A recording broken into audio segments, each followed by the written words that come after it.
Hi folks, I'm Scott Martin, host of the Caddie Show on tourplayers.com, where the pros hang out.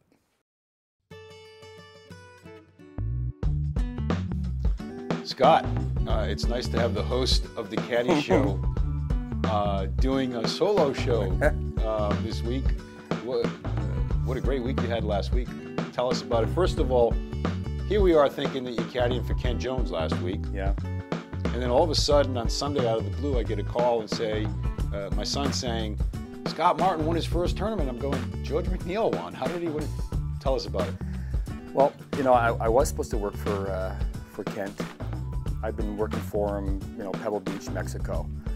And, but before he went to Panama in between Mexico and Puerto Rico. And before he went there, he said, if you happen to get an offer from an exempt player, you know, feel free to take it. I completely understand, which was nice that a player gives you the green light to accept another offer, you know.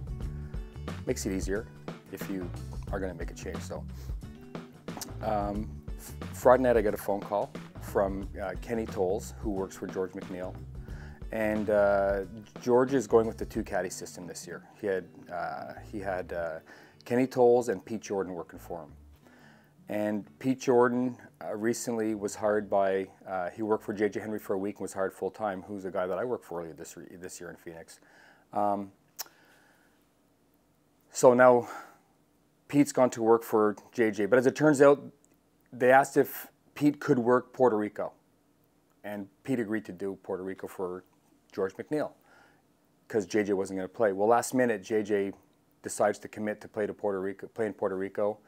And so now Pete calls JJ to say, hey, listen, Pete calls George to say, hey, look, JJ's playing now. I can't work. I get the call Friday night. And I realize it's probably only going to be a one-week job, so I'm thinking, am I going to go work for George McNeil for a week, or am I going to stick with Kent Jones and, you know, going to play Lafayette, and which is like some work. You know, I'm going to work. I'd rather work this tour, but I was going to do a little nationwide back and forth, and things were kind of uncertain. And literally, I thought about it for 3 seconds, and this all ran through my head, and I said, yeah, I'll work for George next week. So I ended up with George for the week. Called George the next day, and he said, hey, you know, thanks for filling in next week, or thanks for helping out next week. So it was a one-week job, and, you know, got to win the freaking golf tournament. It's unbelievable. Your first win on the PGA Tour. I know how happy we were for you, but just take us through those last few holes, and I know you finished in a pretty cool manner. Yeah, you know, birdied the last 3 holes. I'm not going to walk through every shot on the back nine. You know, par 10, and he actually couldn't make a sand save on number 11, and then par 12, par 13, par 14, and made a great 2-putt on 15, laid up into the rough on a par 5 second shot, third shot, probably landed in the green. We never see a pitch mark, which is kind of hard in those Bermuda greens anyways, and it was firm in that area, that green, and it went off the back of the green. So the pin was front right, and from the back, he had a huge putt coming up and over a big, a pretty long putt over a big mound. And I'm not sure exactly how far the break was, but because I hadn't been looking at putts all week, but it was substantial. It was, to me, it looked like a few feet. And he hit it to 8 inches. He rolled that putt to 8 inches. And it's funny, I said to myself right there, this guy's going to birdie the last 3 holes. And he birdies the last 3 holes. Just something, you know, this thought came into my head, and I really felt as though he was going to birdie the last like 16, 17, and 18, and that's exactly what he did. Hit a great, you know, 9-iron to about pin high in 16, and pretty firm at the green. It rolled towards the back. I guess it was about 25, 30 feet. He rolled it in, and which was a really exciting putt to watch go in.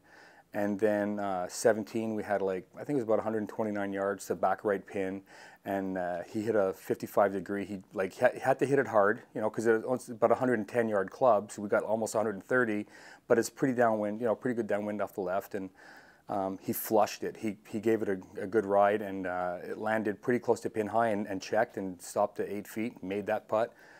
Hits a great drive on 18, was in between 4 and 5 on the 18th hole, and hit a 4-iron from about the same spot with the 3-iron the day before, and it just trickled off the back, and you know, chipped up a little putt. And he asked me at one point what he had to do on 18 or what his lead was. It was one shot. And then once he got up to chip, like Stenson was done. And once he got up to George, got up, you know, 2 or 3 to roll in the 2-footer at the end, he said to me, he says, "Can I 2-putt this to win the tournament?" I said, "Yeah," but it was like this far. And he says, I'm going to make it, but I just wanted to know if I could 2-putt. And, you know, he rolled it in. And I mean, for me personally, it was really a very surreal, peaceful experience. It was really easy. He wasn't asking me a lot of information. I was giving him yardage. We discussed a handful of clubs over the course of the week. He had a really nice, smooth demeanor. I felt that I had a really smooth demeanor and just maintained that for the week. And that's the way it was from the first hole to the 72nd hole. And the guy won the golf tournament. It was fantastic. The end was great. The birdie in the last 3 holes. I didn't know Ishikawa had got it to 14 personally. I knew there was like Boo Weekley and Stenson 13, and we took that 1-shot lead going into 17, I guess. Got a little confused about all that. I wasn't really paying attention to the other guys too much, but yeah, it was a great finish. Really exciting, and like I said, it was surreal and peaceful, and you know, first time 15 years later is